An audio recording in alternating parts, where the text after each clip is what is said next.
बात करते हैं यूपी के उद्योग मंत्री सतीश महाना की। मंत्री सतीश महाना ने कानपुर को फिर से औद्योगिक हब बनाने की ठानी है। फर्स्ट इंडिया से बातचीत में सतीश महाना ने कहा कि नीति आयोग ने निर्णय किया है कि कानपुर को फिर से औद्योगिक स्वरूप देने की प्रधानमंत्री ने चिंता की है। कानपुर को औद्योगिक हब के रूप में विकसित किया जाएगा। कानपुर को अहमदाबाद, जयपुर और सूरत की तर्ज पर विकसित किया जाएगा। इस दौरान सतीश महाना ने पूर्व सीएम अखिलेश यादव और मायावती पर भी तंज कसी और कहा कि अखिलेश को इंडस्ट्री दिखाई नहीं दी। जब सरकार में थे तब उन्होंने कानपुर की चिंता नहीं की। मायावती पर तंज कसते हुए कहा कि भ्रष्टाचारी के साथ मिलकर चुनाव लड़ने की बात कर रही हैं। उनकी कोई नीति नहीं है, अब विकास की राजनीति होती है।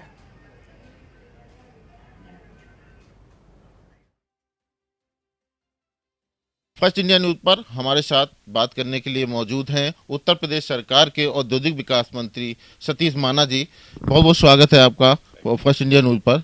ये बताइए कि जिस तरीके से अगर बात करें कि अभी नीति आयोग ने एक सरकार को जो है कुछ जानकारियां मांगी हैं, उनका एक कहना है कि जैसे अहमदाबाद और सूरत जैसे जो शहर हैं वो काफ़ी विकसित हैं। कानपुर भी एक औद्योगिक इंडस्ट्री है, लेकिन अभी तस्वीर वैसी नहीं है। कितना अच्छा मानते हैं जिस तरीके से नीति आयोग ने इस पर इंटरेस्ट जगाया है? ये बहुत महत्वपूर्ण बात है कि कानपुर महानगर के औद्योगिक स्वरूप को रिवाइवल के लिए मैं विगत 4 वर्षों से प्रयत्नशील हूँ। काफ़ी हमने प्रगति भी करी है, काफ़ी बहुत सारी ऐसी पॉलिसीज़ लेकर आए हैं जिसके कारण इंडस्ट्री आ रही है। अब कानपुर में भी आ रही है, पूरे देश में भी आ रही है। लेकिन कानपुर महानगर जो मैनचेस्टर ऑफ ईस्ट कहा जाता था, विगत कई दशकों से उसने अपनी पहचान खो दी थी।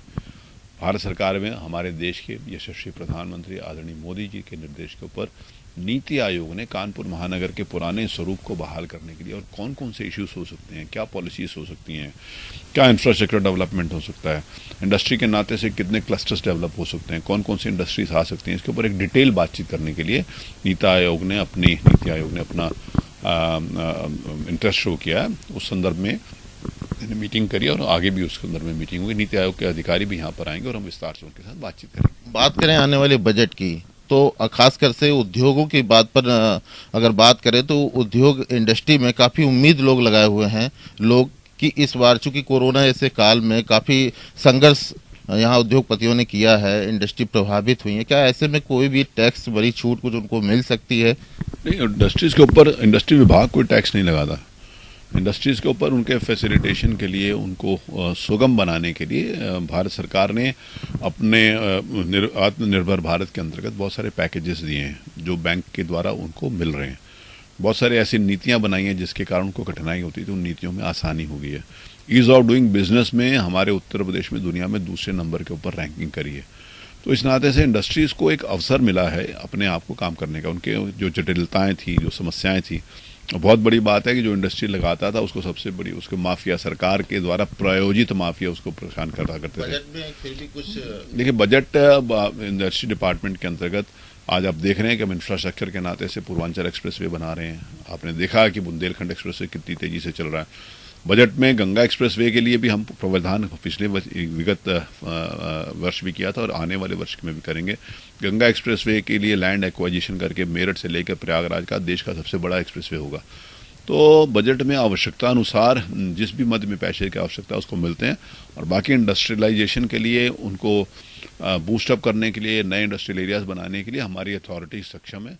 और एक आखिरी सवाल, जिस सूबे के पूर्व मुख्यमंत्री रहे अखिलेश यादव जी का कल प्रेस कॉन्फ्रेंस करके जिस तरीके से जो निवेश आया है ईज डूइंग बिजनेस के तहत, जो एक ऐतिहासिक रिकॉर्ड देखा गया है, अब तक कई एमओयू साइन हुए हैं, उसको लेकर उनका ये कहना है कि जितनी भी जो योजना रही हैं, जितने भी जो एमओयू साइन हुए हैं वो सब हमारे ही कराए हुए हैं। और जिस तरीके से जो 57,000 करोड़ रुपए का जो निवेश आया है और जिसके बाद चाइना के बाद कई जो कंपनियां हैं वो भी भारत में आई हैं और भारत के अलावा वो उत्तर प्रदेश में अपना निवेश कर रही हैं, उसको लेकर के उनका ये कहना है कि ये तो कहीं दिखाई नहीं देता है, किराए में ज़्यादा दिखाई देता है। अब मुझे नहीं मालूम कि उनको कुछ क्यों नहीं दिखाई दे रहा। अब वो दिखाई, एक्चुअली इंडस्ट्री उनको कभी दिखाई नहीं दी। जब वो चीफ मिनिस्टर थे तब भी उनको इंडस्ट्री दिखाई नहीं पड़ी, आज भी दिखाई नहीं पड़ी।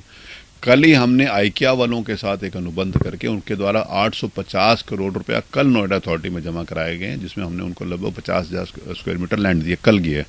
तो ऐसा तो नहीं है कि वो कहेंगे वो पहले से पैसा, कल पैसा उन्होंने जमा कराया।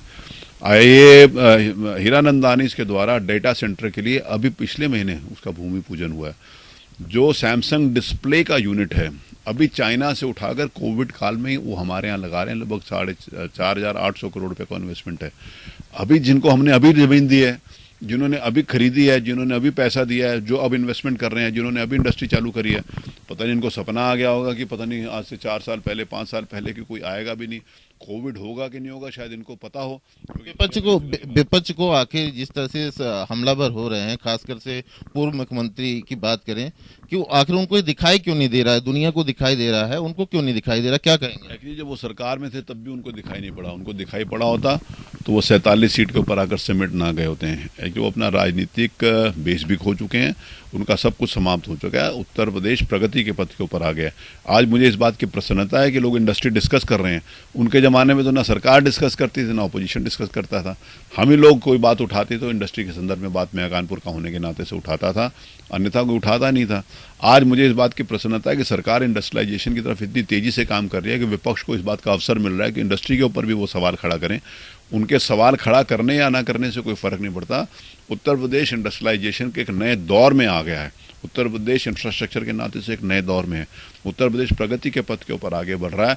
इन्होंने प्रदेश को जाति में बांटा, संप्रदाय में बांटा, भ्रष्टाचार में बांटा, आपस में बातचीत करी। जो भ्रष्टाचारी नंबर 1 का भ्रष्टाचारी बहुजन समाज पार्टी को समाजवादी पार्टी के लोग कहते थे, उनके साथ मिलकर चुनाव लड़ने की बात करी।